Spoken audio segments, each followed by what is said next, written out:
দিদি এই ধানগুলো কি হবে বলো? ধানগুলো কি করতেছো? চাউল করবে সারা বছরের?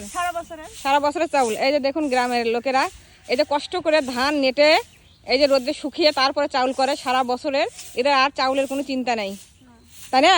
আর এই চাউল কিনতে লাগে না, না 100 টাকা কেজি হলেও কিনতে নাই নাকি?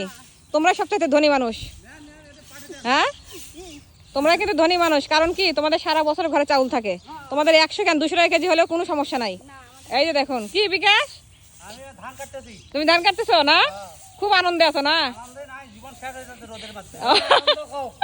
নিরানন্দ। কত বিঘা হারি কত টাকা আইছে তোমার ধান? তাহলে 40টা বস্তা মানে কি অনেক? 45 বিঘা হারি 45 মন।